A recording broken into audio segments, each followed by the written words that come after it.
Alors, bonjour tout le monde, je me présente Charles Morin-Charon, je suis courtier et investisseur immobilier et aujourd'hui, ma toute première épisode de mon tout nouveau podcast ImoLife. J'ai la chance d'avoir un invité en qui j'ai beaucoup d'affection, une confiance aveugle et en qui j'ai énormément de respect. Je vous présente Gabriel Copa.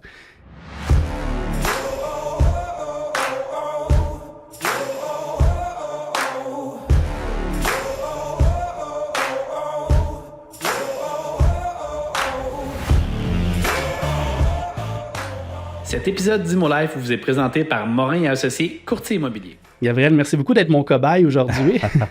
Merci à toi pour l'invitation. Premier épisode, première fois. Donc, absolument, je suis de l'autre côté du micro où est-ce que je me fais poser les questions. Aujourd'hui, c'est différent. C'est moi qui les pose. Donc, ça va être un bon défi pour moi d'arrêter de parler puis de laisser les autres parler à ma place.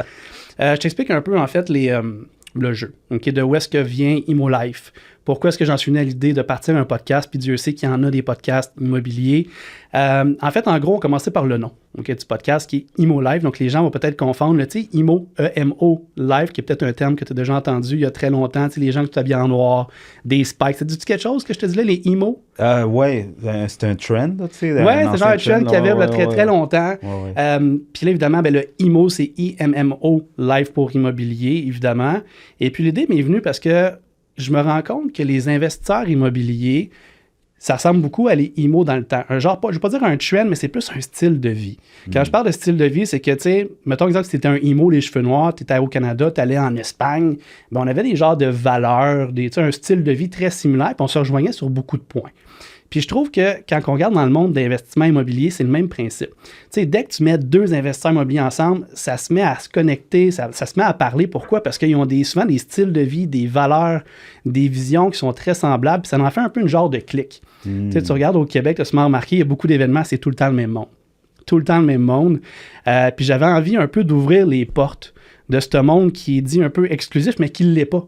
Parce que tu es un investisseur immobilier, entre autres, et puis on veut tellement donner, on veut tellement qu'il y ait d'autres gens qui embarquent avec nous, parce que de l'argent en immobilier, il y en a pour tout le monde. Il n'en manque pas, il y en a pour tout le monde. Fait que je voulais un peu ouvrir ces portes-là à monsieur, madame, tout le monde, qui n'ont peut-être pas encore d'immobilier ou qui n'en ont peut-être pas encore beaucoup, pour qu'ils comprennent que c'est accessible à tous. Ça, c'est le point numéro 1 pour ce qui est du nom. Maintenant, pourquoi faire un podcast immobilier quand il y en a déjà plein par rapport à l'immobilier? C'est que je me rends compte que le 3/4 des podcasts que j'ai écoutés, c'était du gros bragging d'ego.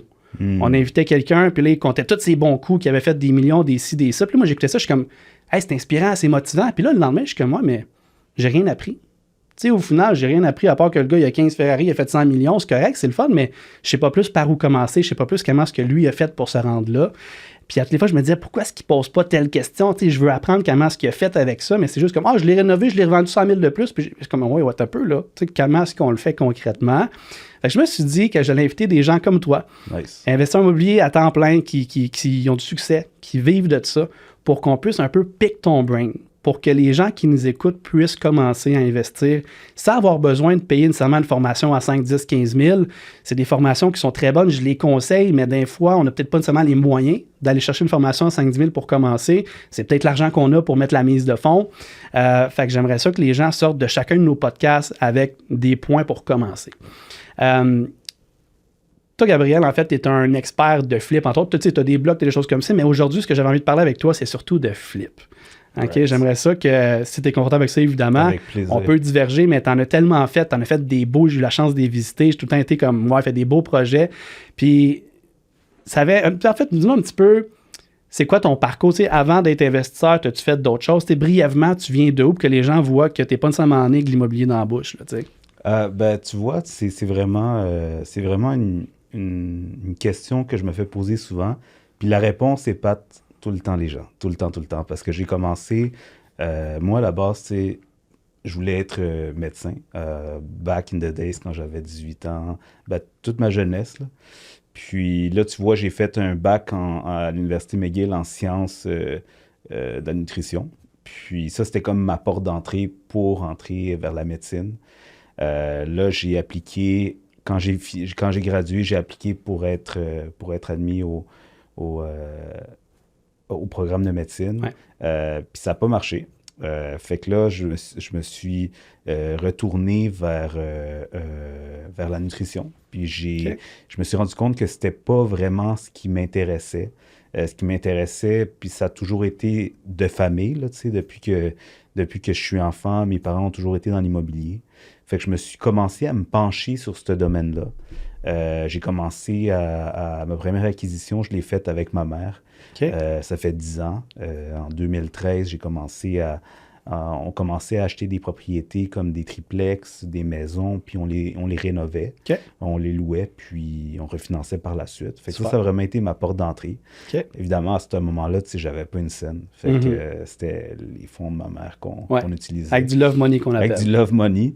Mais tu vois, ça, c'était ma porte d'entrée dans le domaine. Puis juste pour le fun, on va y revenir, mais encore une fois, avant que les gens disent « Ouais, c'est ça, ça m'a aidé, puis il a tout mis le couteau dans la bouche », ça a été quoi réellement la première mise de fonds qui est utilisée, le montant pour acheter le premier duplex, whatever, ça a été quoi le montant? Tu vois, ça c'était comme En fait, ces projets-là, je dis que je l'ai fait avec ma mère, mais j'avais pas pas de salaire là-dessus.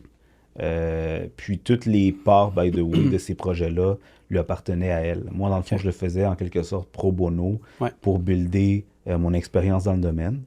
Fait que c'était vraiment de ça que je vivais pas de ça.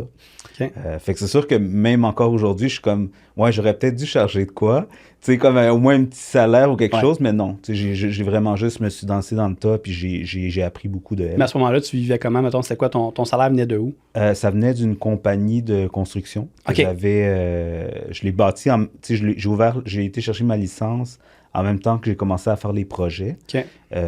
Parce que je connaissais comme beaucoup d'hommes à tout faire qui entretenaient les immeubles de mes parents. Fait que je voyais le potentiel en ces gars-là, parce que, tu sais, je voyais qu'il y avait une demande pour les projets de rénovation. Fait que je me disais, gars, pourquoi est-ce que je prendrais pas ces personnels-là puis je les mettrais pas à profit pour faire des projets de réno. Fait que c'est comme ça qu'est venue ma compagnie Excellence Construction. Super. Puis là, ça me porte à penser à est-ce que toi, tu avais de l'expérience comme homme à tout faire manuellement, c'est ça? Zéro. Puis ça, je pense que c'est important aux gens de comprendre que d'être un entrepreneur général, contracteur général, je ne sais pas c'est quoi le terme exactement, là, mais ça ne prend pas nécessairement de connaissances dans le domaine. Évidemment, ça prend une base certainement, mais tu sais, c'est tantôt des bonnes personnes, qu'eux, c'est des gens manuels, puis toi, tu es plus comme un genre de gestionnaire. De gestionnaire de tout ça. C'est possible de commencer sans avoir été charpentier menuisier ou peu importe. Là. Absolument. Intéressant. Parce que tu vois, même moi, à mes débuts, ces gars-là, je les voyais parce que pendant mes études à McGill, moi, je rénovais les logements de mes parents.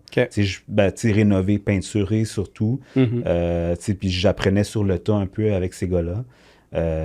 Mais j'étais loin d'être manuel, même à ce moment-là. Puis même encore aujourd'hui, je suis vraiment pourri en termes de rénovation. Tu peux pas me demander de te poser, de te construire mettons, de te faire une salle de bain, ça va pas être bien fait. Tu vas appeler tes gars, là. C'est ça. Fait que j'ai vraiment comme j'ai appris beaucoup, en fait, sur le tas avec ces gars-là. Puis, quand j'ai fait les projets avec ma mère, c'est là que c'est vraiment plus... Mon côté gestionnaire s'est développé. Puis mon côté aussi en quelque sorte, d'entrepreneur a pris le dessus aussi. Je comprends. Parfait. Tu vois, aussi, je me suis marqué une couple de questions ici pour être certain qu'on garde un bon fil quand même. Là. C'est pour moi ça, je pense à la prochaine. Là, tu étais parti comme entrepreneur, tu faisais des projets de réno, mais qu'est-ce qui t'a apporté à vouloir te lancer comme investisseur? Parce que Dieu sait aussi que c'est pas le nombre d'entrepreneurs en construction qui manque, qu'eux autres même n'ont pas d'immobilier. Fait que ça a été quoi le moment révélateur pour toi que tu t'es dit, je réussis déjà bien dans entrepreneur en construction, pourquoi est-ce que je me lance maintenant dans les risques de l'investisseur immobilier? Je pense que je te dirais que ma première porte vers l'immobilier, c'est sûr, ça a été les projets d'optimisation que j'ai faits avec ma mère, mais après... Quand je me suis lancé moi-même par mes propres projets en 2017, c'était une maison que j'ai achetée avec mon propre cash down de mes années d'économie à Brossard. Fait que ça a été mon premier flip. Puis là, peu à peu, j'ai commencé à faire d'autres flips comme ça par moi-même, sans de love money, évidemment.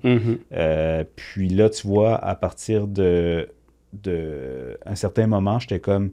OK, les flips, c'est intéressant. Tu peux faire un profit. Moi, à peu près, je faisais entre 30 et 40 par flip.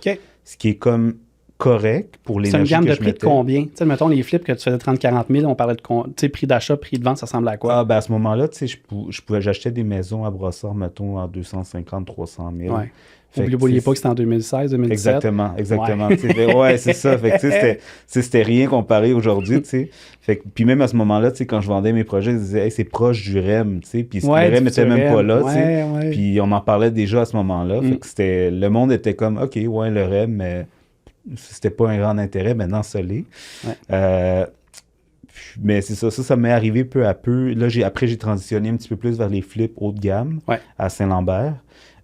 Puis là, à un moment donné, je me suis dit, ben, écoute, c'est le fun, ça, mais je trouve qu'il y a beaucoup d'argent qui sort. Puis ça arrivait que souvent, en fin de projet, j'étais comme tête, puis tu sais, j'avais la corde au cou. Fait que je me suis dit, ben, il doit y avoir une autre manière de faire de l'immobilier sans que j'aille autant à mettre de l'argent dans mes projets. Ouais. Est-ce que tu penses, parce qu'ici, tu sais, veux pas, c'est une des questions, mais il y a plusieurs façons d'investir en immobilier. Tu sais, mettons, si on y va très brièvement, là, tu as évidemment les flips, où est-ce qu'on achète une maison, on la rénove, on la revend à profit, on fait de l'argent quand même assez rapidement. C'est pas nécessairement, je trouve, de la grosse argent qui sort des flips, mais tu sais, on est capable d'en vivre très rapidement des flips.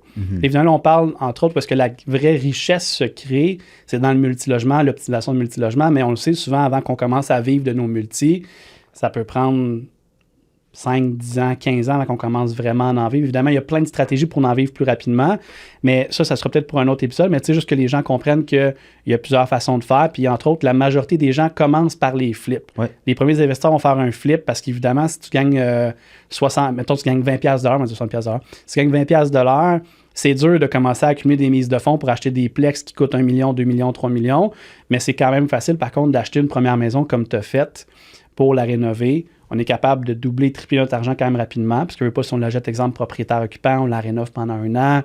On est capable de, si on a mis, exemple, sur 500 000, mettons qu'on a mis 25 000, qui est 5 % de mise de fonds, on en ressort 40-50, on vient de doubler notre argent. Right? Absolument. En fait, c'est-tu triplé? Si j'ai mis 25 000, j'en ressors 50, plus mon 25 000 que je récupère, j'ai triplé mon argent. Doublé. Un peu plus que... Je suis pas très bon en calcul mathématique, c'est correct. C'est pas grave. On ne sortira pas de calculatrice. Non, c'est ça, mais on se comprend. Ouais.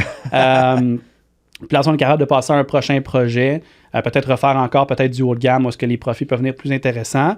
Puis après ça, éventuellement, prendre cet argent-là pour aller où est-ce qu'encore une fois, la richesse est, puis d'acheter du multilogement. Absolument. Puis, Absolument. tu mettons dans ton premier projet, justement, entre autres, que tu as fait... Ouais. Tu parlais par moi-même, non? Oui, que tu as fait par toi-même.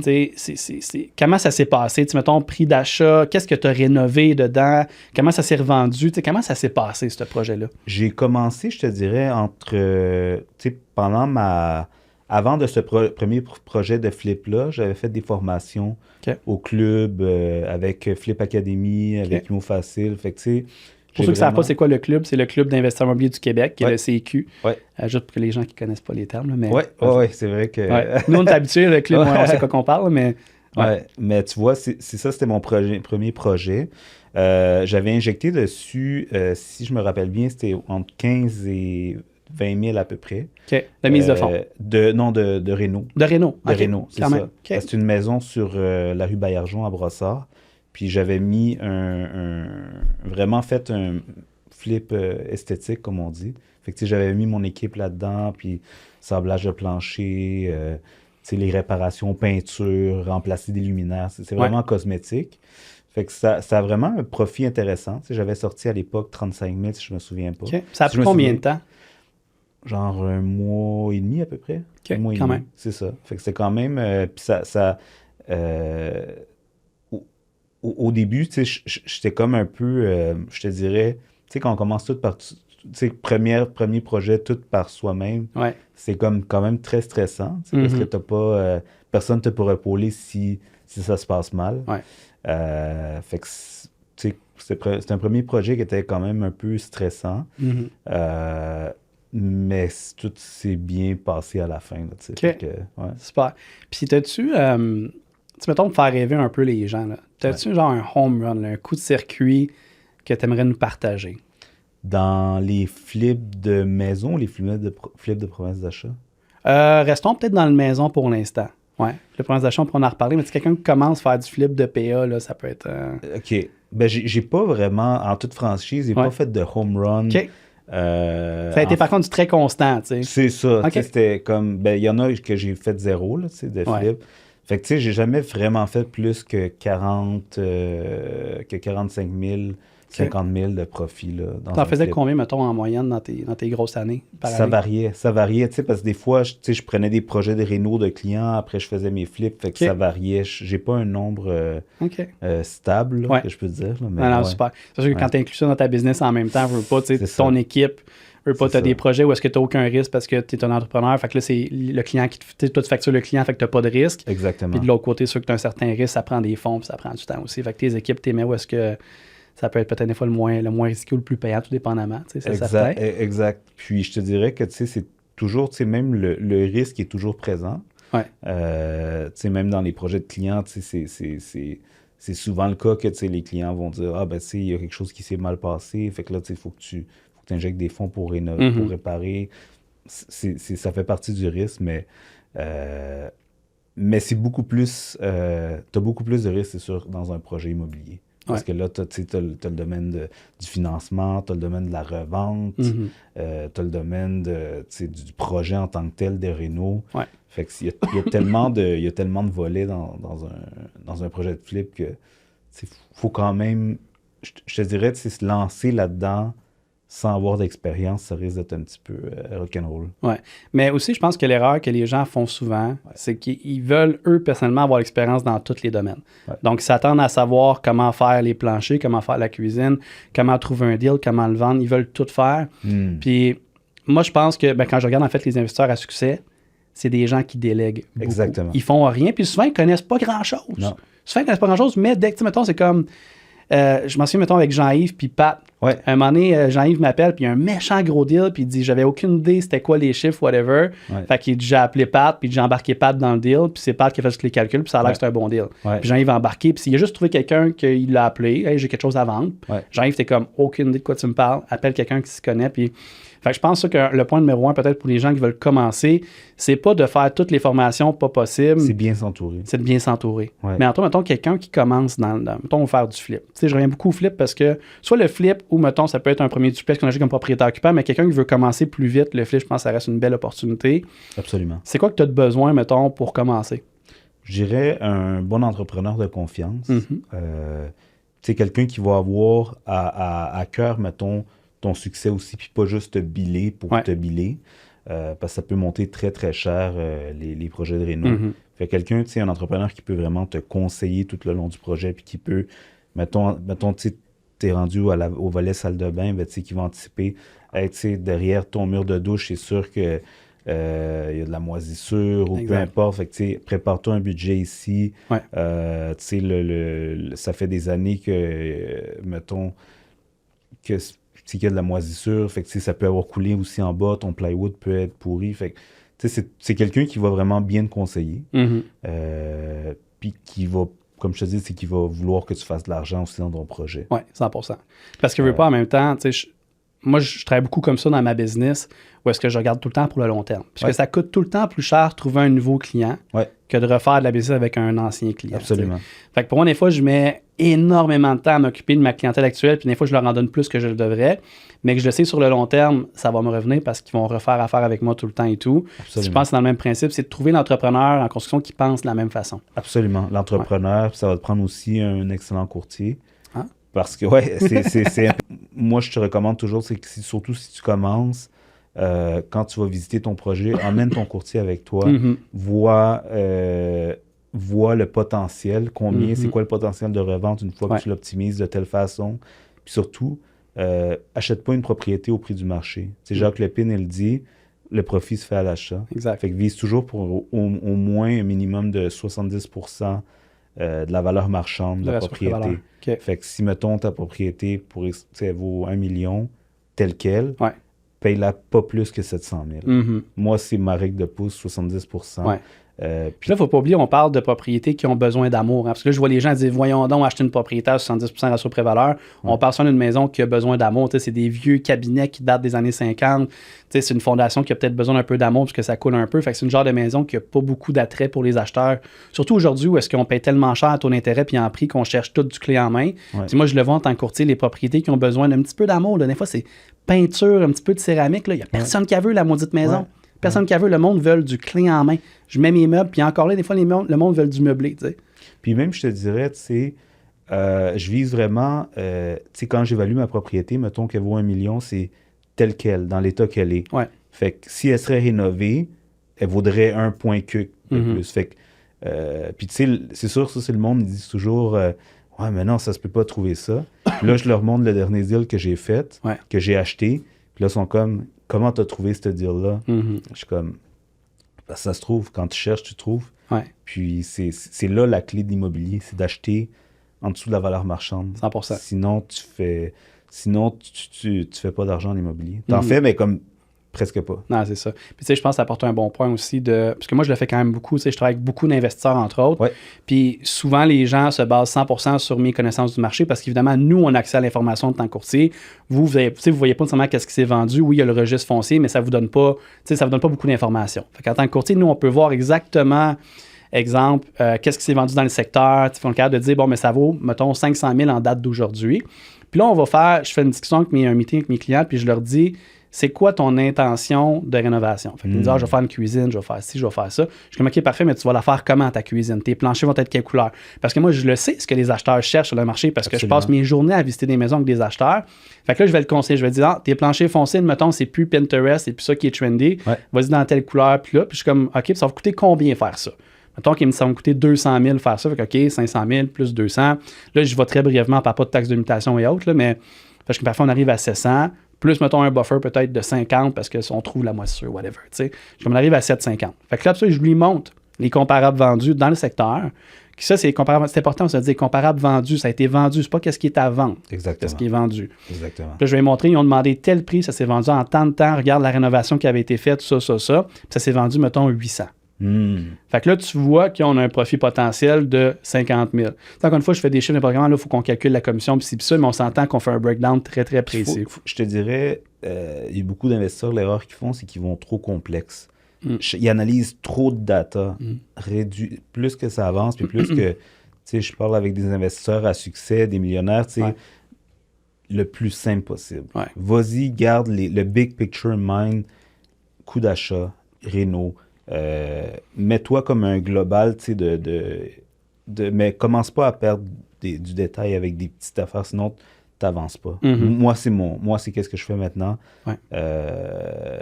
Puis ça a scalé ma façon de fonctionner. Puis, tu sais, pour la revente de tes projets, tu fais ça par toi-même? Comment tu fais ça, la revente de projet? Toujours avec un courtier. Toujours avec un courtier. Comment ça?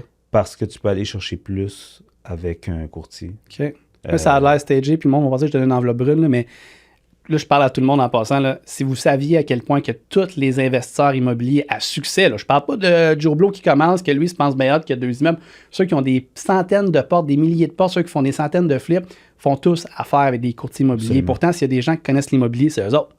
S'il y a des gens qui connaissent comment vendre, comment acheter, c'est eux autres. Mais les autres, ils ont compris qu'on va chercher plus avec un courtier. Absolument. Pour plein de raisons, puis je ne partirai pas un débat là-dessus, mais je trouvais important quand même de mentionner que on vend tout le temps plus cher avec un courtier, avec un bon courtier. Je veux dire un bon courtier, mais juste le fait aussi que tu as accès à Centris. Juste ça. C'est ça. Ça vaut une fortune. Ça vaut. C'est vraiment ça qui apporte le plus value. Mais c'est sûr que un excellent courtier versus un courtier correct va aller te chercher beaucoup plus. La manière qu'il va le vendre, la manière que... Parce que, tu sais, c'est facile de se dire, j'ai une propriété à vendre, tu sais, faire un petit post. Non, mais un bon courtier, il va solliciter tous ses contacts, il va faire des caravanes, il va vraiment prendre son produit. Tu sais, comme toi, tu le vends, là. Tu sais, t'es non-stop sur ton marketing. Fait que je ne fais que ça. Puis t'appelles déjà, tu sais, t'as tes contacts courtiers qui, tu sais, qui ont potentiellement un acheteur. Mais exact. Tu vas passer. Ça, c'est qu'est-ce qui fait un courtier excellent. Aussi, je pense que quelqu'un, mettons, qui veut scaler aussi rapidement, tu ne veux pas, si toi, en tant qu'investisseur, tu es capable, on va dire, de doubler ton argent rapidement en faisant ton projet, ben tu sais, si tu passes ton temps à essayer de vendre ton projet, mettons après, tu n'es pas en train de trouver ton prochain projet. Fait que là, tu vas dire, on m'a sauvé 5-6% de commission plus taxes, peut-être, right? Mais si pendant ce temps-là, tu passes des semaines ou des mois à pas trouver ton prochain projet où est-ce que lui, il te ferait 100% de plus-value, mais tu es là à vouloir gratter des scènes à 5-6% de commission. Oui, c'est quand même des gros montants, mais le gros montant, par contre, c'est l'argent que tu fais pas pendant que tu essaies de vendre ton projet. Absolument. Parce que tu n'es pas en train de faire le prochain. T'sais. Absolument. Puis c'est ceux qui réussissent à haut niveau l'ont compris aussi. Je pense à... Je ne donnerai pas d'exemple sur ma conquête, mais comme ils l'ont tous compris. Là. Je suis entièrement d'accord là-dessus. Entièrement. Puis dis-moi, mettons, pour quelqu'un qui veut... Là, on a divergé pas mal dans les questions, mais c'est pas bien grave, là. Mais mettons que quelqu'un veut faire un flip. C'est quoi le genre de rénovation qui donne le plus gros ROI, Return on Investment, pour ceux qui ne savent pas c'est quoi? Règle générale, ben encore là, tu parlais tantôt de le volet d'être bien conseillé. Maintenant, quand j'embarque dans un projet de flip, si j'ai embarqué dans un projet de flip, de réno, je me fais toujours accompagner par ma designer. OK. Toujours, toujours, toujours. Puis c'est elle qui a le mot à dire, c'est elle mon experte, fait que c'est elle qui sait... idéalement, c'est une designer qui se spécialise en projet de flip. Il y en a pas beaucoup, mais il y en a quelques-unes. Parce qu'eux sont au courant du trend du marché actuel. Exactement. Puis, ça partait là-dessus aussi. C'est toujours, mettons, si on fait nos propres designs nous-mêmes, c'est que souvent, on va le faire pour ce que nous, on aime. Ouais, non, puis ça marche pas. Ça marche pas. Puis Dieu sait que mes goûts sont fuckés, fait que moi, il fallait que je fasse... non, ben c'est ça, tu sais. Non, c'est ça marche pas. Fait que, c'est la même chose pour la stager. Tu sais, moi, j'ai une stager à part qui stage mes meubles, puis elle sait exactement qu'est-ce qui est trendy, qu'est-ce qui est à la mode. Tu fais affaire avec qui? On va faire un peu de name calling. Oui, absolument. Ben, tu vois, j'ai shout-out à Marie-Josée Leblanc. C'est ma stager. C'est elle qui fait mes projets. C'est elle qui a fait Saint-Lambert, entre autres? C'est elle qui a fait les magnifique maison. Saint-Lambert, merci.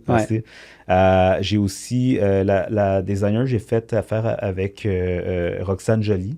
Okay, qui a fait le dernier projet que tu as vu. Elle a fait plusieurs flips, elle aussi. Entre autres, celui qu'elle a fait à Carignan avec ces genres de feuilles qui descendaient, c'était débile. Oui, c'est malade. Wow. C'est elle qui a fait le dernier que tu as vu sur la rue Edison. C'est pour ça que c'est vraiment important de t'allier avec des personnes qui sont expertes. Puis elle, elle me dit, je te recommande ça. OK, parfait. J'ai toujours mon petit mot à dire, mais en bout de ligne, c'est son expertise, fait que je la laisse aller. Même chose avec mon gérant de chantier. C'est Michel Moret, que je salue. Il va te tasser tes stories. Oui, Michel. C'est lui qui gère les projets, puis qui gère mes gars, puis c'est lui mon expert en tout le volet électricité, plomberie. Fait que lui, il chapeaute un petit peu tous les autres corps de métier. Puis je te dirais, c'est toujours son mot à lui aussi qui va plus prendre son expertise. Je me base sur son expertise. Il a fait ça pas mal toute sa vie, fait qu'il connaît tout ce qui peut aller, qu'est-ce qui va mal, fait que c'est vraiment encore là, on revient à la délégation, puis tu sais, c'est facile, là, un autre volet, c'est facile de déléguer, mais l'expérience t'apprend comment déléguer aux bonnes personnes. Puis là, tu sais, c'est rendu qu'à mes débuts, tu sais, je trustais un petit peu n'importe qui, tu sais, je voyais, tel, il y a comme un beau camion, expert, mettons, en fissure, tu sais, puis il a l'air de connaître son affaire, puis en bout de ligne, tu sais, il scrape la job. Ben, l'expérience t'apprend ça. T'apprends à cerner, puis à lire bien les personnes, puis à te rendre compte qui connaît son affaire, puis qui connaît pas. Puis, à ce moment-là, tu sais, quand tu délègues aux autres personnes, tout va bien. Mais ça prend du temps. Ça prend de l'expérience. Fait qu'en gros, de ce que je comprends, c'est que la personne qui veut se lancer en investissement immobilier, ce qu'elle doit faire, sa plus grosse job, en fait, c'est de faire des recherches, s'entourer des bonnes personnes. Absolument. Fait exemple, pour faire un petit recap à date, on a dit un bon courtier immobilier. Idéalement aussi, je mentionnerais un courtier immobilier qui a peut-être, en fait, qui a de l'expérience en flip. Absolument. Ou qui en a même déjà fait aussi, parce que, tu sais, de conseiller quelqu'un, c'est facile, mais tant que tu ne l'as pas fait personnellement, tes conseils ne seront pas les mêmes non plus. T'sais. Puis sans vouloir bâcher beaucoup de courtiers immobiliers, parce que c'est facile, tout le monde bâche les courtiers partout, puis pourtant, c'est un domaine qui est extrêmement demandant et difficile. Il y a, je dirais, peut-être 95% des courtiers... Ça savent pas de quoi ils parlent. T'es généreux, moi je dis 99,9 habituellement. Fait que, probablement. Puis, c'est parce qu'on se le dit, en fait, le problème, c'est que la porte d'entrée, le but, c'est pas faire le courtage, mais on est là. La porte d'entrée est trop facile. Absolument. Moi, j'ai lu 3 livres à la maison, fait mon examen, je suis rendu courtier immobilier, pasteur, je suis le gérant de la plus grosse transaction et de la plus grosse argent. C'est beaucoup d'argent pour... Pour le Québécois moyen, là, tout est là. Tout est là. Ouais. Puis on sort de l'école, on n'a pas d'expérience, on n'apprend pas comment de marketing, on n'apprend pas comment vendre, on apprend comment faire un contrat, puis comment bien protéger le client sur un contrat, mais après ça finit pas mal là, tu sais. Fait que je pense que tu l'as bien dit. Puis tu sais, souvent, tu as des gens aussi qui sont experts, on va dire, dans le multiplex, il y en a d'autres qui sont experts dans les petites maisons, vice-versa. Fait que c'est trouver un courtier, je pense, qui s'y connaît dans ce qu'on veut faire, de regarder, voir s'ils ont des bons reviews, tu sais, voir s'ils peuvent vous donner des... Moi, je donne tout le temps une liste de numéros de téléphone de mes anciens clients. Nice. Parce que comme ça, ils sont capables de les appeler, voir comment ça a été. Puis je suis pas parfait. Puis moi, je dis à mes clients, si vous faites appeler, là, dites quand même ce que vous n'avez pas aimé. Puis je m'en gêne pas, je sais exactement dans quoi je suis pas bon. Mais je sais aussi dans quoi je suis excellent. Puis c'est les gens, ils m'engagent pour ça. T'sais. Fait que courtier immobilier. Après ça, on a dit designer. Stager. Parce que c'est pas la même chose, right? Non. Compte-nous la différence entre les deux. C'est très important. Un designer va arriver, puis moi, je te dirais les attributs d'une bonne designer, quelqu'un qui elle-même, surtout en flip, c'est quelqu'un qui elle-même elle a fait des flips, parce que c'est facile de dire, ben ça, cette tuile-là, avec telle tuile-là, avec tel meuble-là, avec tel comptoir, puis elle va te sortir des soumissions ici à gauche de grosses compagnies. Mais je te dirais, les bonnes designers vont savoir où aller économiser. Entre parce autres. que ça peut varier. Tu sais, mettons, je te lance un exemple de même. Mon comptoir de quartz que tu as vu chez moi, tu sais, une stager une designer qui aurait commencé, elle m'aurait pu me dire, achète ça, mettons, chez telle compagnie. Moi, j'avais 3 cotations. J'avais une cotation qui était sortie à 17 000 juste pour les comptoirs. Puis là, avec un de ses contacts, qui n'est pas nécessairement une grosse compagnie, mais qui en pose beaucoup pour des projets de construction. En tout, j'ai payé 4 000 $. Pour une affaire qui valait 13-14, c'est ça? 17 000. J'avais 2 cotations qui sont sorties. Une à 17 puis une à 3-4. 2 à 17 dans ces eaux-là, puis l'autre à 3-4. Le projet, tu l'as vu, là, le comptoir est super beau. C'est pas un comptoir d'Italie, c'est un comptoir fait en Chine. Mais le monde il est pareil, je te le dis. Là, moi, quand je vends mes propriétés, même mes haut de gamme, là, honnêtement, le monde me demande jamais ça vient de où, ce comptoir-là. Puis j'en ai vendu une maison, là. Entre autres, la maison que j'ai vendue à Sorel-Tracy, la plus haute et unique maison au-dessus d'1 million à Sorel-Tracy, tu sais. Puis je disais au monde que le comptoir, c'était genre du semi... je me souviens même plus c'était quoi, là.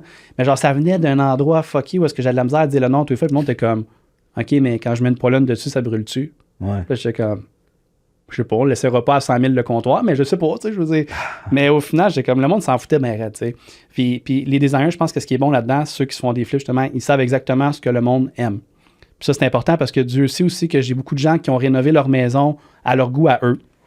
Puis que finalement, ils revendent 1 an ou 2 après pour X raisons. Puis là, ils sont insultés parce que les acheteurs qui viennent me disent « Ouais, mais c'est parce que ça, puis ça, je trouve que ça fait pas ensemble. » Fait tu sais, je comprends, c'est rénové, mais anyway, je vais mettre un autre 15 000 dans la cuisine, fait je veux négocier le prix. Puis là, le vendeur ne comprend pas. Fait que de s'entourer, entre autres, d'une designer. Puis ça, tu as le stager. Où est-ce que... Puis moi, tu sais, dans pratiquement tous mes projets, toutes mes maisons que je vends, je fais presque tout le temps passer ma stager. Que moi, c'est signé Jenny. Donc, Geneviève Brodeur, shout-out. Nice. Excellente. Puis on a fait des sales records de prix de vente pour des maisons qui étaient comme stagées plus ou moins nice. Elle est venue, ça m'a coûté une petite fortune, mais tu sais, j'en ai eu entre autres justement dans le secteur Ville-Marie où est-ce que j'ai fait le plus haut record de prix de vente d'une maison unifamiliale dans Ville-Marie-Centre, tu sais. Puis on a vendu ça genre une fortune. Tout le monde disait que ça valait 1,5. On a vendu ça 1,7 finalement. Mais tu sais, ça m'a coûté 16 000 de staging. Puis je l'ai payé. Moi, j'ai pris 16 000 de ma poche. J'ai dit au client, je te charge tant, évidemment, un taux de commission en conséquence, mais je vais te vendre ça à un prix de fou. Là. Puis on l'a vendu. Puis le monde était comme, on peut acheter des meubles avec. Fait que le monde, on a plus acheté à la maison. Ça arrive souvent que je me fais demander ça. Puis sais-tu, le staging, ça part du principe qu'une maison vide se vend beaucoup moins cher qu'une maison habité, meublé. Là. L'énergie, c'est parce que ça part du principe aussi que les personnes, en moyenne, ont de la difficulté à visualiser puis à s'imaginer dans un espace. Fait que tu arrives avec une chambre à coucher, toute décorée. Fait que là, tu t'imagines déjà vivre là, tu crées une émotion. Donc, en créant cette émotion-là, la personne, évidemment, tu sais, parce que souvent dans l'unifamilial, pour quelqu'un qui va venir habiter dedans, le monde paye en conséquence de l'émotion. L'émotion. C'est juste l'émotion. C'est juste l'émotion. C'est juste de l'émotion. Puis ça, le monde ne le comprenne pas. Ouais. Moi, j'arrive là, sur mes visites, là, je pars les petites chandelles. Ouais. Je pars la petite musique. La petite musique. Ouais. Tout le temps, le gros sourire d'en face. Puis même que je stage. En fait, j'arrange mes visites en conséquence du meilleur moment de la journée pour cette maison-là. Ouais. La fameuse maison de Sorel-Tracy, le money shot était dans le cours, c'était sur un bord de l'eau. Il y avait une vue incroyable à un coucher de soleil. Puis, tu sais, c'est quand même une maison de tout 1 million en Sorel, fait que c'est pas des cassés qui venaient visiter, là, c'est des hommes d'affaires bien occupés. Puis je leur disais tout le temps, malheureusement, il me reste juste à 7h30 disponible, mettons, tel soir. Puis ils disaient, non, mais moi, je peux pas, regarde, je suis occupé, puis j'ai une compagnie, puis ça, je suis vraiment désolé, mais si vous aimez la maison, on va se voir à 7h30, tu sais. J'étais tout le temps sur le bord, je suis comme, fuck, je vais-tu l'échapper, tu sais. Finalement, il venait à 7h30, puis c'était comme, le monde restait une demi-heure dans le cours, puis il restait 10 minutes dans la maison. Fait, c'est toutes des choses qu'il faut penser quand on vend, puis le staging, tout est pensé en conséquence de. C'est l'émotion. C'est juste vraiment l'émotion. Puis l'argent que tu vas mettre en staging, les quelques milliers de pièces, tu vas le chercher. Oui, parce que c'est pas donné non plus. Je dis là, moi, c'était 16 000. J'avais stagé une maison complète de 3 étages. C'était immense, la maison. Mais tu sais, comme mettons à Saint-Lambert, ça coûtait quoi? Ben, je nommerai pas de prix parce que j'ai quand même des prix préférentiels. Okay. Mais mettons, ça vaudrait combien, tu penses, selon toi? Un staging comme ça, à peu près dans les 6-7 000. C'est ça que j'avais en tête. Tu sais, moi, j'ai une affaire staging, justement, à 29 Belvédère. Pour ceux qui veulent aller le voir en ligne, là, les photos sont écœurantes. Grande maison à Sainte-Julie, justement. Ouais, puis tu sais, elle était vide, la maison. Puis c'est une grande maison avec des toits un peu. Pas c'était cathédrale, comment t'appelles ça? J'ai un blanc de mémoire, là. Un toit en mansarde. Fait que tu sais, les pièces étaient un peu bizarres. Puis le monde, il s'imaginait pas où est-ce qu'il pouvait mettre le lit, puis tout, tu sais. Puis ça a coûté, je pense, c'est ça, je sais pas dire n'importe quoi, peut-être 7-8 000, tu sais. Puis des petites maisons que je fais de stager, ça va coûter 2-3 000. Okay. Mais sur le prix, ça paraît tellement. Puis là, celle à 7-8 000, c'est une maison d'1,2 million, là. Ouais. Puis celle à 16 000, c'était 1,7, puis on stageait au complet. Il n'y avait rien dans la maison. Mais ça vaut tellement la peine de le faire qu'une bonne stageuse. C'est crucial parce que même en termes de flip, à chaque mois, puis chaque jour qui passe, tu payes souvent le prêt privé, tu vas payer les taxes, tu vas payer hydro, tu vas payer tes assurances. Fait à chaque jour qui passe, ça s'accumule. Faut que ça réduit ton profit. Ouais. Une maison stagée va se vendre plus vite qu'une maison vide. Ouais. On s'entend, à moins que le prix de la maison vide est comme ridicule, puis là, tu as des surenchères. Puis... C'est sûr que si tu donnes la maison, c'est une chose, mais quelqu'un qui veut optimiser son profit, c'est comme n'importe quoi dans la vie. Si tu veux vendre de quoi de cher puis vite, il faut t'investir en marketing. Exactement. Puis je le vois souvent, l'erreur dans l'immobilier, surtout en ce moment où est-ce qu'il manque de propriété. Les gens pensent qu'ils peuvent cheaper sur la mise en marché puis avoir un prix de fou. T'sais.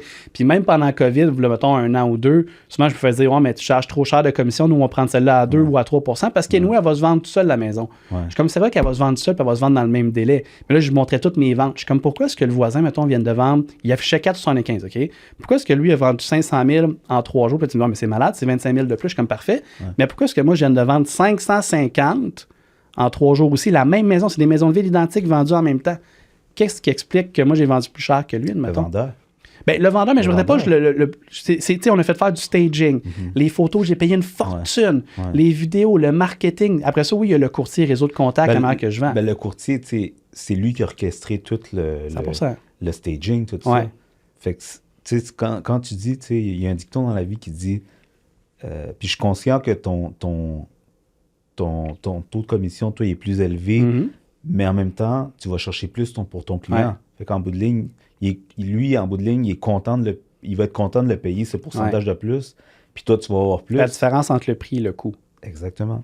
Le prix, si tu regardes le taux de commission, le prix, mettons, l'autre est à 4, moi, je suis à 6, tu dis, mais ton prix est plus élevé. Ouais. Mais le coût final, mettons, tu fais 1 million moins 6 %, mettons, moins les taxes, il te reste 940 000, exemple. Puis on va dire que l'autre te le vend, je sais pas moi, 975 000, mais il t'a juste chargé 4. Tu fais le calcul, tu vas sûrement arriver en bas de 940 000. Fait que finalement, lui, t'a coûté plus cher, même si mon prix était plus élevé, tu sais. Puis, tu sais, on parle de courtage, mais ça va pas d'appareil pour un entrepreneur, tu sais. Entrepreneur, tu fais faire soumissionner 3 personnes, tu en as un justement qui est à 20 000, puis tu en as 2 qui est à 45. Moi, je ferais peut-être attention à celui à 20 000. Manque de job, où il n'y a pas confiance, whatever, tu sais, va te faire une job boboche. Des frais cachés, entre autres. Fait que, tu sais, de faire attention tout le temps à celui qui charge le moins cher. Des fois, ça peut être parce que tu as beaucoup de business avec une personne comme ta designer ou ta stager, c'est normal, tu sais. Ouais. Mais initialement, c'était des grosses différences de prix. Tu vois une Ferrari à 50 000 qui a de l'air identique que celle à 300. Moi, je jetterais celle à 300. C'est ça. Right? Puis pour revenir à ma question, en fait, initiale, où est-ce que je t'avais demandé un peu, on avait divergé, mais c'est correct. C'est quoi les rénovations qui valent la peine d'être faites, qui ont un retour sur investissement? Je te dirais, first step, si tu ne connais pas beaucoup dans le domaine, entoure-toi d'un designer qui va te dire quelle rénovation qui vaut la peine. Mais mettons là, quelqu'un qui veut pas engager de designer live puis qui veut juste savoir un peu. Mettons ce que toi tu fais dans tes projets réno. Là. Vite de même, je dirais salle de bain, cuisine. C'est vraiment là que tu vas aller chercher ton plus-value. L'autre point important aussi qui est négligé, mais que souvent, je dirais que c'est comme du cas par cas. T'sais, mettons que tu vois ta cour est maganée, est atroce, puis tu sais que tu peux aller chercher une émotion de plus en la faisant, même un petit peu de fond là-dedans. Ou la toiture qui est maganée, elle finit bien raide. Fait que c'est du cas par cas, mais je te dirais quelque chose qui est toujours payant, cuisine, salle de bain. 100%. T'es jamais perdant là-dessus. Plancher aussi. Tu vas chercher... Mais ça dépend vraiment encore là, combien tu payes, combien tu peux aller chercher. 100%, sûr que ça dépend du jeu que tu as. Ça dépend du jeu. Puis c'est là l'importance d'un budget initial. Il faut vraiment que tu saches, je vais mettre, mettons, tu as 60 000 pour rénover. OK, fait que je vais mettre 15 000 dans ma cuisine, je vais mettre un autre 10 dans la salle de bain, puis le reste, je vais le répartir et ça. Là. Exact. Fait que, parce que tu peux pas... c'est vraiment... Avant de faire ton projet de flip, avant même de faire ton offre d'achat, il faut déjà que tu saches où est-ce que tu vas mettre ton argent. Parce que sinon, c'est trop facile de s'éparpiller. Puis le temps qu'à faire, ça coûte extrêmement cher. Ça va vite. Puis par expérience personnelle, ça coûte extrêmement cher. Puis en bout de ligne, tu ne fais pas d'argent dans ton flip. C'est ce qu'on appelle un flop, entre autres. Hein? Un flop. Ben justement, on parle, en fait, juste pour terminer là-dessus, qu'on a dit cuisine, salle de bain, mettons. OK? Tu vas-tu souvent, mettons, le sous-sol, moi, perso, je trouve que ça vaut pas grand-chose. C'est sûr que si tu as l'argent pour tu as beaucoup de jeux, right, là. Mais tu sais, mettons, on parle d'esthétique, souvent de faire attention à pas trop en mettre dans le sous-sol, puisque ça n'a pas nécessairement une grosse plus-value. Je suis d'accord. Faire attention aux finitions, souvent, ça dépend où est-ce qu'on est. C'est sûr que si tu es dans la haute gamme, dans Saint-Lambert, le monde s'attend à pouvoir licher le comptoir. T'sais. Exactement. Si tu t'en vas, mettons, dans le secteur La Flèche à Saint-Hubert, tu vas mettre des comptoirs de mélamine. Ouais, le moins cher possible. C'est le moins cher possible, mais il y a quand même de l'argent à faire dans les petits flips comme ça. Mais faire attention. C'est vraiment aussi regarder les comparables du secteur 100%. vendu. Fait que si, mettons, à La Flèche, toi, tu achètes la maison 200 000, mettons, puis tu sais, comme... Puis là, tu sais que optimiser cette maison-là, mettons, vaut 400 000 ou 450, mettons. Puis là, on s'entend une maison, tu sais... à La Flèche, c'est boboche. Là, ça finit jamais les rénaux. Il y a toujours de quoi à faire. Fait que dans ce temps-là, ce que tu peux faire, c'est un flip maquillage. Fait que c'est mettre le moins possible. Peinture, c'est toujours winner. Peinture, c'est sûr. Ça, c'est sûr, peinture. Peinture, c'est toujours winner. Remplacer aussi les fixtures électriques. Tu sais, des cossins qui ne coûtent pas trop cher. Les switches. Parce que ça fait vieux. Hein? Tu arrives là, puis tu le vois, ça fait vieux. Vieille switch qui a été peinturée 14 fois. C'est comme... C'est quelque chose, c'est comme des petits détails qui ne coûtent pas nécessairement cher. C'est sûr que là où est-ce que tu t'embarques cher, c'est, mettons, refaire, mettons, le drain français, toiture, le refaire. Encore là, c'est beaucoup du cas par cas. Mais parce qu'il n'y a pas vraiment de règle générale. Fais ça. Ça ne donnera pas de valeur. Non. Contrairement à ce que le monde pense, même si tu me dis que ça a coûté 50 000 faire ton drain français, ça vaut nada. Cependant, ça va te faire réduire ton prix de vente. Mais même si tu le fais, tu ne pourras pas vendre plus cher parce que ça a été fait. Fait que c'est de faire attention justement à ces choses-là un peu plus. Tu sais, tu as mis une nouvelle thermopompe. Ouais, OK, mais même ça a coûté 5 000. Tu sais, moi, mais encore là, je te dirais, c'est du cas par cas. Mettons, c'est une vieille thermopompe, puis tu vois qu'elle est rouillée, puis tout. Puis, dans le rapport d'inspection de l'acheteur, il va voir, ça sort, tu sais. Je te dirais. C'est sûr que c'est infini. Mais exactement. Mais si c'est correct. Tant qu'elle est jaunie, là. Elle est jaunie, mais elle marche encore. Laisse-les de même. Puis c'est une Fijucci, là, c'est plus des noms, le mec va t'appeler ça. À La Flèche, laisse-les de même. À Saint-Lambert, change-les. C'est quoi les choses que tu dirais de ne pas faire dans un flip? C'est dur à dire. C'est du cas par cas. Hein? C'est du cas par cas. C'est vraiment du cas par cas. Ça dépend du secteur. Ça dépend de ton avatar. Les tankaillettes que tu as faites, mettons, là, que tu as fait un genre de flop, là, c'était quoi? C'est dur à dire, j'en ai tellement fait. Là. Mais c'est West, mettons, si tu dit ça, j'aurais pas fait ça, puis ça n'aurait rien changé. Ah ouais, ok, là j'en ai un précis. Dans un des projets de flip haut de gamme, je me suis dit, sais-tu quoi, on va ouvrir les murs, on va remplacer l'isolation, puis on va mettre on va faire les filages, tout. Ça coûte cher. Ça finit plus, puis ça change à rien. Ça finit plus. 3/4 de mes maisons que je vends, le monde me demande jamais c'est quoi l'isolation. Mais en fait, pas 3/4, 100% de mes maisons. À part si je suis pas un ingénieur. Là. Mais ils savent pas c'est quoi l'isolation, me demandent pas le filage a été fait quand. Ça change rien. La plomberie, à moins que, mettons, que l'inspection disait c'est de la vieille plomberie qui coule, mais encore une fois, ça, c'est une inspection sur 15, genre. Ouais, ou même plancher chauffant. Ouais, c'est ça. Ça dépend encore là de ton avatar type de client, puis qu'est-ce qu'il recherche. Mais souvent, des affaires un petit peu plus luxueuses qui vont coûter cher, évite ça. Dans des projets, mettons, Brossard, La Flèche. Brossard et La Flèche, c'est pas comparable, mais je veux dire, c'est comme pas dans. Si c'est pas du haut de gamme, réduis tes coûts au minimum. Ouais. Ça, c'est mon conseil. Intéressant. Je pense que c'est un peu le topo. C'est sûr, évidemment, si les fenêtres sont 100% finies, tu n'auras pas le choix de les prendre en considération. Absolument. Toiture, même affaire. Mais tu sais, si la toiture attire ça à la fin, mais qui est encore vivable, fais-la pas. Laisse-les. Fais-la pas. Tu sais, le but, c'est de faire le strict minimum. Faire attention pour pas que ça paraisse que tu as fait le strict minimum. Ça, je le vois beaucoup dans les flips que je vends, qu'à des fois, ça paraît. C'était du strict minimum. Puis le monde, ça leur fait peur. Ça leur fait très peur. Puis surtout, tu sais, mettons, quand c'est des matériaux de finition, mettons le carrelage ou les comptoirs ou les luminaires, tu le sais quand quelque chose vient de Canac, puis tu sais, c'était réutilisé dans des... partout. Ils ont acheté un paquet en rabais, là, tu sais. Non, c'est pas une bonne idée, souvent. Tu sais, même, tu sais, rendu là, mettons, t'as une maison, tu sais, dans les prix moyens, là, tu sais, mettons, à Longueuil, puis tu veux faire un petit effet wow. Il y a des magasins de tuiles sans devoir nécessairement qui vont te coûter un bras, là. Mettons, Siot. Moi, j'achète beaucoup de mes tuiles chez Siot. OK. C'est du haut de gamme, tu sais, fait que c'est quand même de la qualité que tu peux aller chercher ton plus-value. Fait que ton dos serait au pire, prends ta tuile là-bas, puis va pas chez, mettons, Home Depot pour faire tes matériaux de finition. Ça paraît. Quelque chose surtout cuisine, salle de bain, là, le monde va beaucoup regarder la finition. C'est ça, les deux moneymakers, là. Ouais. Cuisine, salle de bain, là, c'est ça. Mais un plancher, mettons, de bois qui viennent de Home Depot ou d'un fournisseur X ou d'un matériel, des planchers haut de gamme, ça paraît pas souvent. C'est vrai que ça paraît pas. Moi, je viens d'acheter un lot de planchers en vinyle pour le 6 logements, justement, que tu m'as vendu.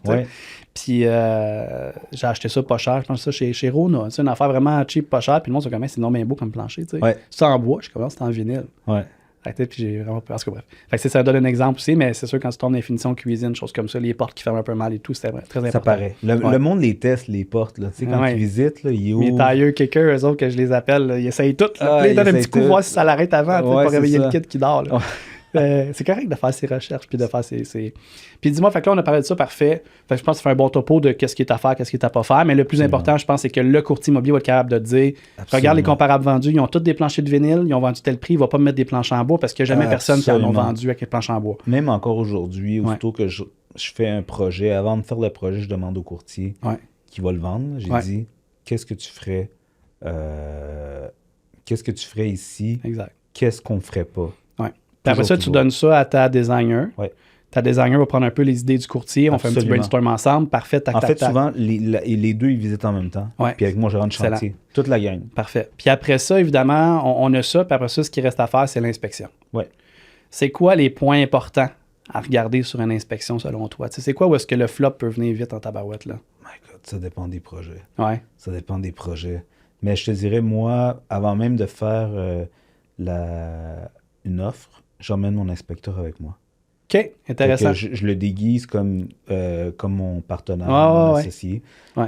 Puis tu sais, souvent, le monde s'en fout. Là, fait que moi, j'achète souvent mes propriétés sans inspection. Sans inspection. OK.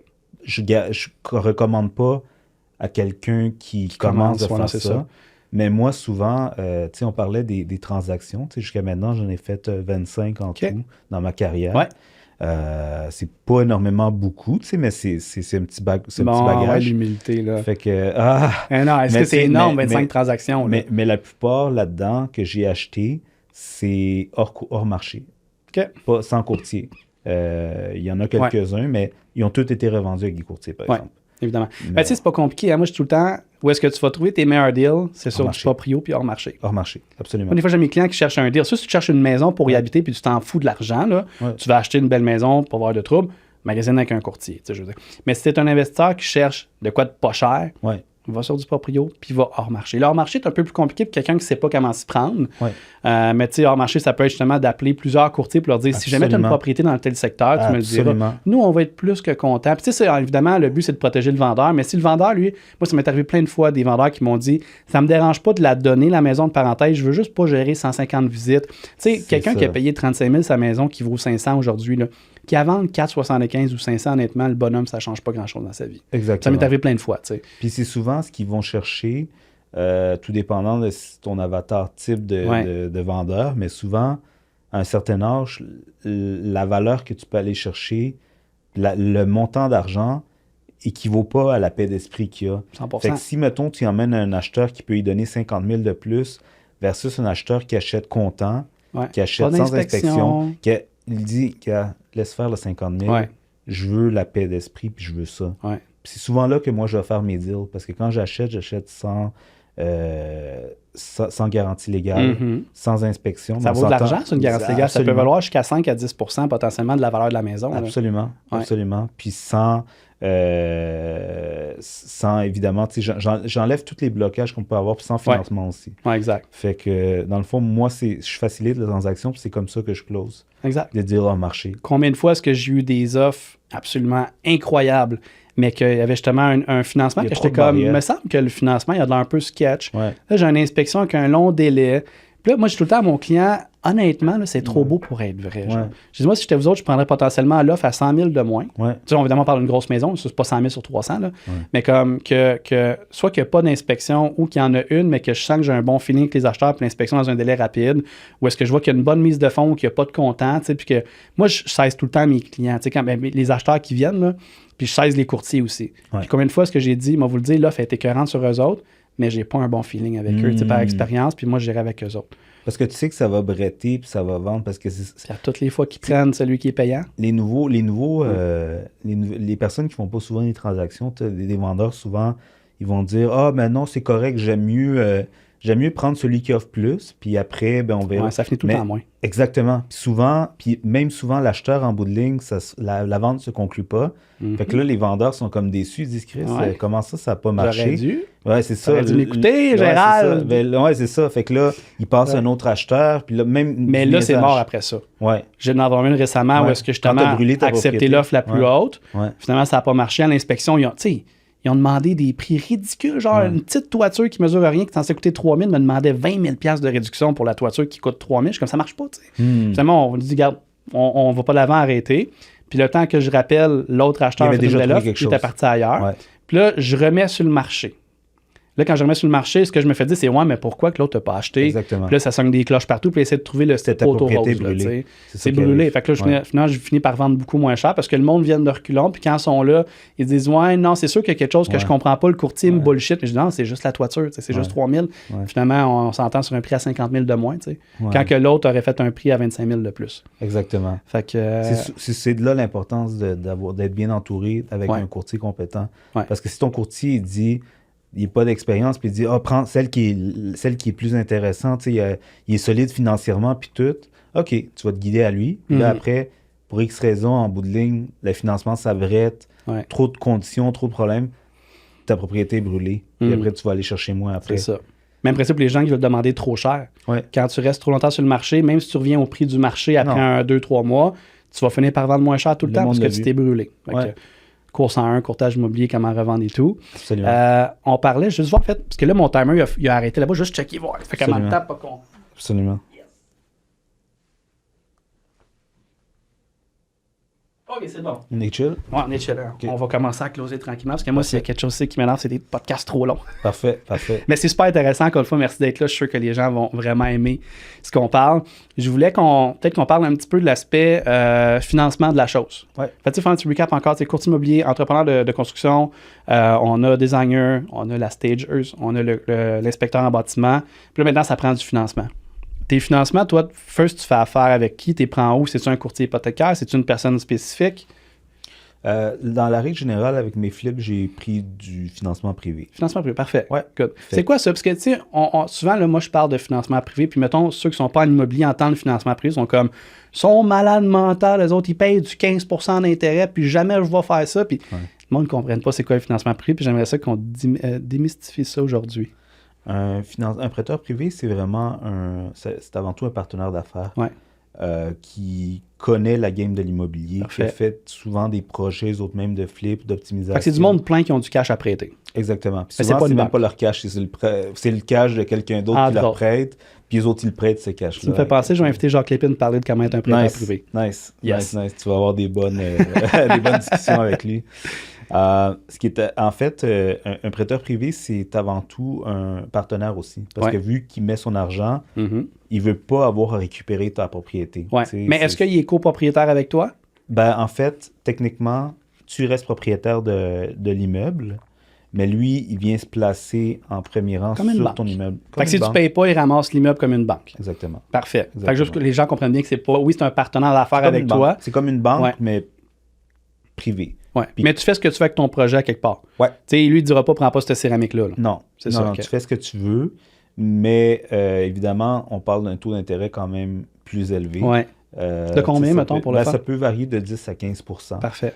Tout dépendant de la relation que tu as. Puis tu as un frais de départ de 2 à 3 %. Ça dépend de la relation que tu as encore. Ça dépend de la relation. Ouais. Moi, ce que j'ai vu beaucoup dernièrement pour se mettre à jour du marché en ce moment, il y a beaucoup, c'est entre 13 et 15 % de ce que j'ai vu présentement. Tu sais, mettons, je magasine, moi, j'ai pas d'expérience, j'ai pas de relation. Là. Quelqu'un veut commencer aujourd'hui, il va trouver entre du 13 et du 15, peut-être du 12 si tu es chanceux. Puis il y a un 3 % de frais de départ. Mettons, si tu empruntes 1 million, ils vont te charger 3 % avec 30 000, plus les intérêts mensuellement. Si tu es chanceux, entre autres, ils vont peut-être ajouter le 30 000 sur tes versements mensuels. D'autres vont te le demander upfront en mise de fonds. Ça dépend.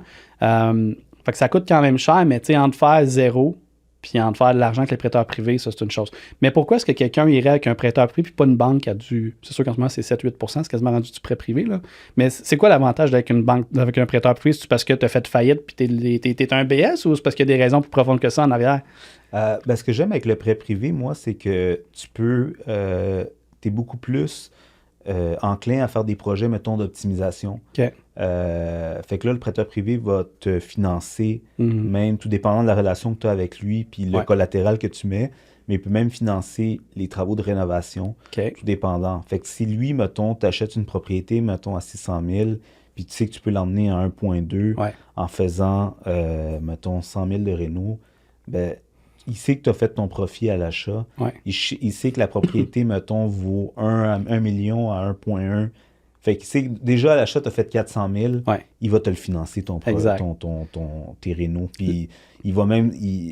c'est un bon deal, tu n'auras pas de misère à te faire financer.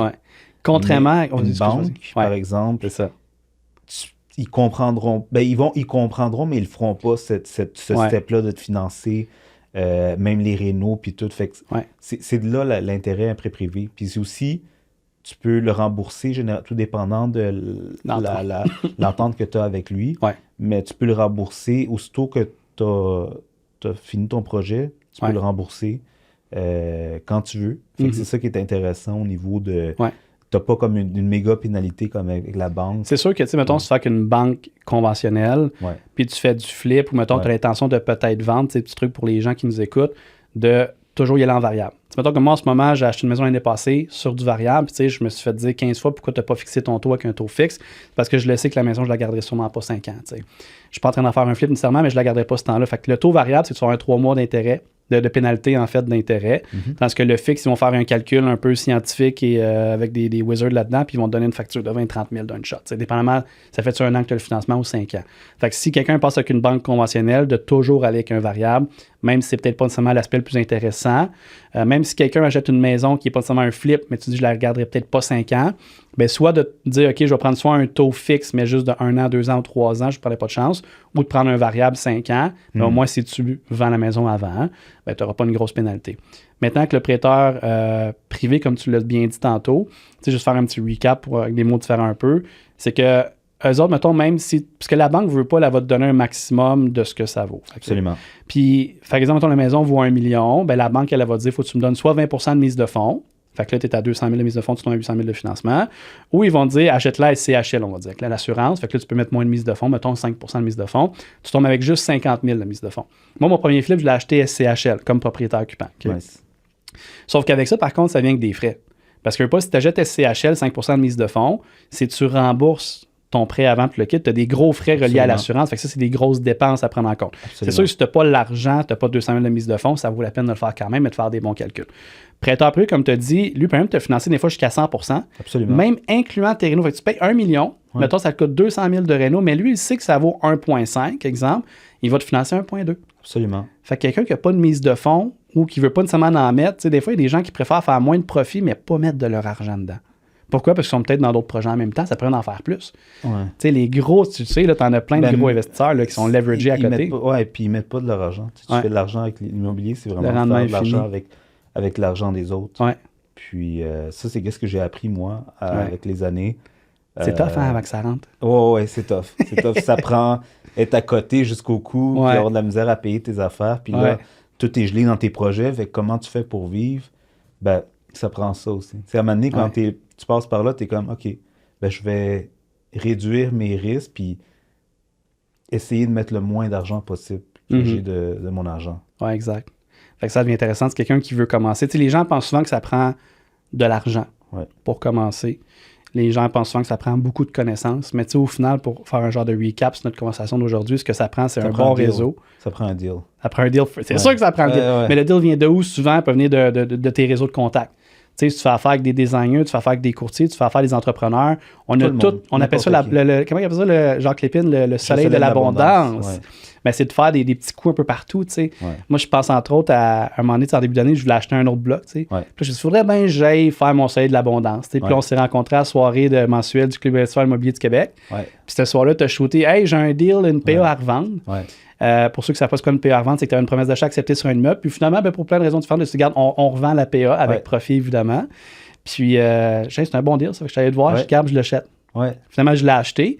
Puis en plus, je l'ai acheté avec zéro mise de fonds. Là, les gens vont se dire, de quoi zéro mise de fonds? Ben, c'est parce que j'ai trouvé un partenaire financier qui a mis 400 000 cagnottes là-dedans. Moi, j'ai pas mis une scène. Zéro, nada, pin bar. Mais lui, il était content parce que lui, il a un méchant bon deal. Moi, je suis content parce que je ne mets pas de mise de fonds. On a une super belle entente ensemble. Puis tu fais le projet, toi. Puis moi, je fais le projet, je m'en occupe. Évidemment, c'est moi qui mets les bras là-dedans. Mais encore une fois... Puis tu gères aussi le projet en tant que tel de A à Z. Fait que tu as une grande plus-value à ce que tu fais. Puis toi, tu as fait une belle passe, puis moi, j'en fais une méchante belle aussi. Tu as quand même fait un bon montant. Puis on peut-tu le dire? Ah oui, donc. Tu as fait 70 000 ben, c'est sûr que, on va dire en peu de temps. Avant de trouver un deal, ça prend du temps, tu sais, mais tu as fait une promesse d'achat, visité l'immeuble, fait 70 000, tu m'as revendu ça. Je faisais quand même un profit à l'achat, moi aussi, de mon côté, de 50 000. Fait que c'est intéressant pour tout le monde. Puis là, maintenant, cet immeuble-là, en même pas un an et demi, je vais avoir une plus-value de potentiellement 700 000 dessus, plus ou moins. Fait que je suis content pour toi. Ben, je suis content pour toi aussi, parce que tu veux pas, c'est win-win. Exact. C'est win-win, puis le vendeur aussi est super content. Le vendeur va essayer de vendre avec un coup. Ben, il avait essayé de vendre pendant un certain moment. Puis en fait, c'était un expiré. Mais l'affaire qui est arrivée au début, c'est qu'il avait brûlé sa propriété. C'est ça. Il avait mal conseillé, c'est ça. Après, il est tombé avec un autre courtier qui l'avait mis sur le prix du marché, mais à ce moment-là, il était déjà brûlé. C'est ça. Fait que ça s'est jamais vendu. Fait que nous autres, moi, je l'ai rattrapé par la suite. Tu as trouvé ses informations, registre foncier et autres, tu l'as appelé. Non. Je vais tu l'as pas appelé? Moi, t'allais cogner direct? Oui, je fais tout le temps ça. Tu as trouvé son adresse, t'allais cogner. Oui, je fais tout le temps ça. Ben, je fais ce que les autres n'aiment pas faire. C'est là que tu vas trouver les deals. C'est que tu fais l'extra step que tout le monde n'ose pas faire. Aller voir les propriétaires directs chez eux. Appeler, tu sais, ça se fait. Envoyer des lettres, tu sais. Mais envoyer des lettres puis appeler, c'est facile. Aller voir les propriétaires one-on-one puis essayer de le retrouver. Le monde n'aime pas ça. Mais non, faire cogner à la maison, tu vois, que ça cogne à la maison, je suis comme c'est qui. Mais tu sais, même moi, tu sais, je suis allé voir des fois des propriétaires à leur job, où est-ce qu'ils font leur occupation. Tu sais, il y en a une qui avait un studio d'artiste, je suis allé la voir à son studio. J'ai pogné un méchant deal. Fait que c'est ça, c'est un peu pour ça aussi que j'ai arrêté de faire des flips de maison. Je me concentre plus maintenant sur des flips de promesses d'achat, qui est beaucoup plus payant. Moins de risques, moins de temps investi. C'est beaucoup. C'est quand. Ouais, exactement. Mais tu sais, j'aurais jamais pu commencer il y a 10 ans à faire ça. Mais ça prend l'expérience vraiment profonde. Parce qu'évidemment, tu peux pas faire de la flip de PA qu'un courtier. Mettons, tu pourrais pas m'appeler et me dire Charles, trouve-moi des deals, je vais flipper PA. Moi, je peux pas t'aider là-dedans. Non, c'est ça. C'est vraiment du off-market. Du off-market. C'est facile de le planter, là. Puis c'est facile de le planter, puis c'est facile aussi de... Poursuite potentielle. Ouais, parce que tout le monde, tu sais, quand tu vas sur Facebook, tu vois, hey, j'ai un deal. 99,9% c'est jamais des deals. C'est des propriétés qui ont été signées au prix du marché ou peut-être que tu as une petite marge minime de profit, mais c'est jamais un deal. T'sais, un deal, c'est qu'est-ce que j'ai closé avec mes partenaires David et Patrick, là. On a closé, puis là, on vient de le notaire, c'était la semaine passée. OK. On a fait... 200, c'est ça la 200 quelques, là? Ouais, de profit, ouais, mais on a fait, en fait, on l'a closé à 600 000, le Cisplex. OK. Fait qu'on c'est 4 côtés briques, des 5,5, bien situés à Longueuil. Tu as vendu quoi, 800? On a fait un bon profit, maintenant. Ouais, c'est ça, OK. Ouais, mais je me rappelle, vous m'aviez appelé à ce moment-là pour l'acheter, mais c'était trop rapide pour moi. Puis, ça ressemblait beaucoup à ce que tu m'avais vendu pas longtemps avant. Puis j'étais comme, c'est un excellent deal, je le veux. Mais là, les loyers étaient tellement pas hauts, ça prenait trop de mise de fonds. Je suis comme, Seigneur, il faut que je vende ma blonde puis mes chiens. Mais tu sais, ça, c'est l'une des façons de faire de l'argent en ce moment. C'est de revendre des promesses d'achat. Est-ce que c'est facile? Absolument pas. Parce qu'il y a trop de variables où est-ce que ça peut mal aller. Mais si, mettons, tu es un prospecteur qui commence, puis qui est prêt, mettons, à se joindre, mettons, à des gens qui font ça régulièrement, si tu es prêt, mettons, à aller faire du porte-à-porte, prendre l'information, puis le donner à un investisseur plus expérimenté, ça peut être lucratif pour quelqu'un qui commence. Mais quelqu'un qui veut Bird Dog qui appelle, je pense. Hein? Ouais, c'est ça. Genre de Bird Dog. Mais quelqu'un qui veut faire le projet, puis vendre une promesse d'achat de A à Z, ça prend de l'expérience. Ouais, ça prend des contacts. 100%. Puis ça prend... Parce que, tu sais, comme moi, le 6, avant même qu'on le close à 600 000, je savais où est-ce que je pouvais l'emmener. Je savais qu'est-ce qu'il y avait comme travaux de réno à faire en dedans. Je savais les problèmes qu'on allait voir durant la transaction. Fait que c'est ça. Je pourrais pas, comme il y a 10 ans, faire ça. Non, c'est ça. C'est vraiment aujourd'hui que je suis n'importe où est-ce que la cagnotte est grosse parce que le lot de risque vient avec. Puis ça, par contre, je pense que c'est important de le mentionner aussi, c'est que il va toujours avoir du risque, mais en immobilier, c'est très facile de contrôler les risques. Ça reste de la brique, ça reste des choses. C'est pas de la bourse qui peut changer le même matin 50% de moins. Fait que, tu sais, puis on peut toujours commencer avec des petits baby steps, que ce soit d'acheter un condo, un duplex propriétaire occupant. Absolument. Fait que les gens peuvent commencer par pas grand-chose. Puis moi, je capote quand je vois, surtout au Québec, les gens qui pensent pas au futur, à quel point que 90% des millionnaires le sont devenus grâce à l'immobilier, tu sais. Puis ça commence par le premier step. Absolument. Puis je te remercie beaucoup aujourd'hui parce que je pense qu'on a donné beaucoup de bonnes informations pour que les gens puissent commencer un premier step avant de se rendre éventuellement à faire des flips de PA puis acheter du multilogement où est-ce que tu te diriges tranquillement aussi, où est-ce que tu en as déjà, mais tu sais, évidemment, c'est là qu'on veut tous aller acheter des gros blocs de 100 portes, mais il faut commencer avec des baby steps. Je pense que le flip en est une super de belle porte d'entrée. Puis le profit se fait à l'achat. Tu sais, je le répète tout le temps, là, c'est... j'aurais commencé avec ça back in the days. Je serais aujourd'hui rendu 10x plus loin. Là. Mais tu sais, c'est vraiment juste, c'est aller voir, aller chercher où est-ce que les autres ne cherchent pas. Là, tu sais, je suis en train de closer un terrain à Longueuil. La valeur marchande du terrain, ce serait 850-900. Je suis en train de le closer à 275. Puis qu'est-ce qui pousse le vendeur à vouloir vendre aussi pas cher? Souvent, c'est parce qu'ils ont acheté. Lui, il a payé 40 000. C'est ça. Back in the days. Puis lui, ce qui est important pour ce vendeur-là, c'est la connexion qu'il a avec moi. Tellement. Puis, tu sais, j'en ai passé des heures avec lui à jaser. Fait que là, tu sais, on a déjà j'ai montré des rendus 3D du terrain, qu'est-ce qu'on peut faire avec ça. Fait que, tu sais, je l'implique un peu dans le projet, mais en même temps, je build une relation. Fait que lui, à ce moment-là, il ne vend pas parce qu'il veut le vendre, parce qu'il me le vend à moi parce qu'il m'apprécie comme personne. Puis il est bien content de te faire un cadeau. Puis il est content de le vendre à 2,40. Il me dit, je sais que je pourrais le vendre plus cher, le terrain, mais j'aime mieux voir qu'est-ce que tu vas faire avec ça. Puis, ça, je pense que l'aspect humain est extrêmement important dans l'immobilier. En fait, c'est juste ça. C'est les réseaux, c'est les humains. Moi, quand j'ai commencé comme courtier immobilier, je pensais que c'était business, cravate, puis le kit, puis voici les chiffres, c'est ça. À cette heure, j'en parle pratiquement même plus. Je reçois des acheteurs, là, c'est pas comme... C'est rendu tellement plus humain, plus ouvert. C'est quoi vos rêves? C'est quoi vous voulez? C'est quoi vous cherchez? C'est pas une question de chiffres, tu sais. Pas en tout, puis ça change toute la donne. Puis sauf que le monde, il faut qu'il le comprenne, ça. Parce qu'on pense qu'on vend des grosses maisons, puis on est des courtiers à succès, puis on est des investisseurs qui valent des millions, puis c'est pas ça, là. Mais la clé de la vente, c'est vraiment, c'est tu te mets dans la peau de l'autre. Tellement. Tu cherches à comprendre pourquoi est-ce qu'il veut vendre. Ouais. C'est quoi ses besoins. Moi, avant même de tu sais, je relance, là, je me mets à tu sais, le terrain que je suis en train de closer. Je voulais savoir c'était quoi, pourquoi est-ce qu'il voudrait vendre, lui. Ouais. Puis pourquoi, c'est parce que c'est off-market. Tu sais, je me suis pointé chez lui direct, puis tu sais, j'ai buildé la relation comme ça, mais c'était off-market, puis je voulais savoir pourquoi est-ce que lui, s'il y avait à vendre à ce moment-là, pourquoi est-ce qu'il vendrait? Exact. C'est quoi son intention? C'est pas combien son tu veux, besoin? c'est pourquoi. Oui, c'est quoi son besoin? OK, clairement, l'argent n'est pas là. C'est pas son besoin. L'argent, il est millionnaire, il n'a pas besoin de ça. Mais lui, c'est avoir un héritage. Okay. C'est pour ça que quand j'ai présenté le plan, j'ai dit, je vais mettre devant la bâtisse un place Monsieur X, son nom de famille. Pour lui, ça vaut rien dans le sens que ça n'a pas de valeur. Il y avait les larmes quand il a vu ça. Ouais, c'est ça. Parce que lui, il s'est dit, gars, je pensais jamais que ce terrain-là, un jour, j'y allais être développé de cette manière-là avec mon nom dessus. T'sais. Ouais. Fait que, pour moi, c'était important de. C'est humain. Encore là, on fait de l'immobilier parce que first, on aime ça. Mm-hmm. Oui, c'est extrêmement payant quand tu le fais de la bonne 100%. façon.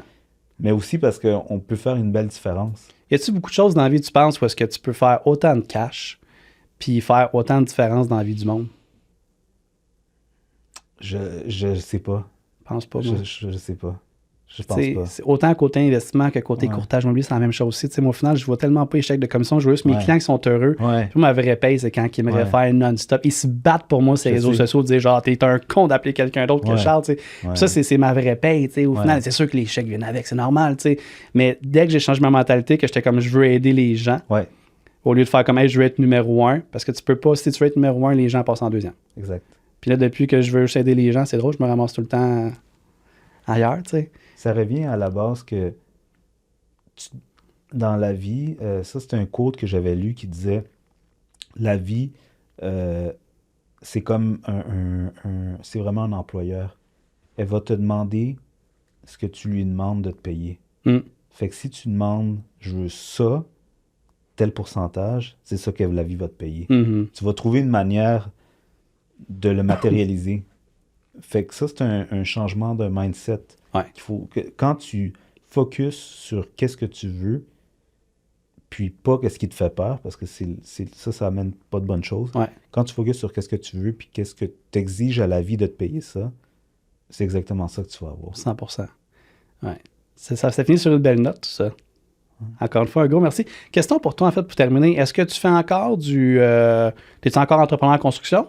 Non. Non? Ça s'était rendu vraiment juste côté immobilier. Juste immobilier. Je voulais tellement de plugger à tout le monde. Si vous cherchez quelqu'un de confiance, appelez Gab. En fait, j'allais dire, si vous connaissez quelqu'un qui veut voir notre propriété, voyez Gab, mais en même temps, tu plottes. Mais en bout de ligne, mais c'est de là que, tu sais, la plupart du monde, ils disent, ouais, hey, mais les courtiers ne doivent pas t'aimer. Je suis comme, au contraire, les courtiers, ceux qui connaissent la game, et pas les newbies, là, ils m'adorent parce que je leur réfère des bons leads. Hey, tel, il veut vendre. C'est ça. Si toi, mettons, tu ne peux pas l'acheter, au pire, tu le réfères. Les courtiers, c'est des partenaires avec moi. Puis quand tu vends, tu as tant qu'un courtier en plus. Tout le temps. Tout le temps. Ouais. Gabriel, encore une fois, un gros merci, mon ami. Merci à toi. Très content. Ça va être excellent comme capsule. Merci aux gens qui ont écouté ma première capsule, en fait, aujourd'hui de ImoLive, premier podcast. J'ai pas encore parti de page Facebook ou Instagram. Fait que si vous voulez voir les prochains épisodes, allez vous abonner à mon Instagram, Charles Morin Remax, ou à mon Facebook, Charles Morin également. Tous les prochains épisodes vont être là. Je vais inviter des gens encore aussi sharp que Gabriel. On a donné plein de trucs, que ce soit sur les flips de PA, que ce soit sur comment acheter du multilogement, comment est-ce qu'on peut avancer dans l'immobilier pour faire beaucoup d'argent puis avoir du plaisir, se créer une richesse pour le long terme, pour nos enfants et autres. Donc, merci encore une fois d'être là. Gabriel, merci. Merci à toi.